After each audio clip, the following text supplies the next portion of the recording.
A blessed morning, my dear brothers and sisters. We celebrate today one of these great solemnities of our church, the solemnity of the Assumption of the Blessed Virgin Mary. And if you would like to see at least one historical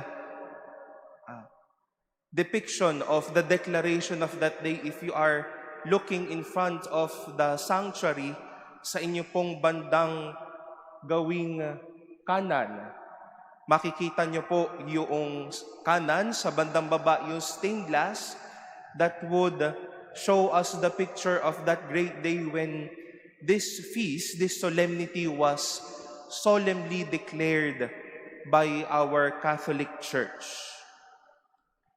Later on, I will be leading a part of the Eucharistic prayer, the preface, with these words. For today, the Virgin Mother of God was assumed into heaven as the beginning and image of your churches coming to perfection, and a sign of sure hope and comfort to your pilgrim people. Beginning and image of the church's perfection, and a sure hope and comfort to your pilgrim people. When we talk about heaven, when we talk about death, or whenever we would talk about our end times, the finals of our times, wala naman pong sigurong mag-aatim na pag-usapan ito happily. No one would talk over a coffee, paano ka ibuburol, nasaan ang last will mo.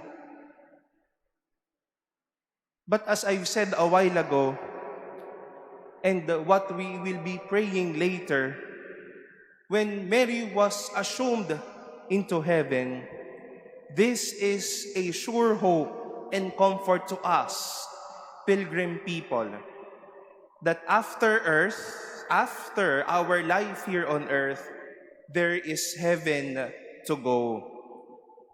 At hindi lang tayo tutungo sa langit dahil makakasama na natin ang Diyos sa langit. But we must not forget the words before those, the preceding words. We take on Mary as the beginning and image of your church coming to perfection. Mary as image, Mary as an example, Mary as a companion on how it is to hope for heaven, on how it is to look forward to heaven, na parang masasabi natin, kung gusto natin mapunta sa langit, sabi nga po sa kanta ng parokya ni Edgar, gawing langit ang mundo. While Mary was still on earth, when she said yes to that call to be the mother of Jesus, it was her bringing heaven here on earth. When she showed compassion to Elizabeth, our gospel for today, when she visited her cousin in haste to that very far along country of Judah, that was Mary bringing heaven on earth to Elizabeth. And even on the last days of Jesus, while Jesus was suffering on the cross, Mary as a companion, as one Archbishop Fulton Sheen said, Mary as a companion, as the last man standing on earth while he was suffering, I am very sure when she was standing and suffering with her son, Mary brought heaven on earth to this suffering son of her. My dear brothers and sisters, if we are heaven-bound, let us make today, let us make every day of our lives heaven-worthy. We make heaven true and prepare our life for heaven when we live out our responsibilities. Myself as a priest, maybe you as a parent, as a worker, as a student, as a companion, and as a friend.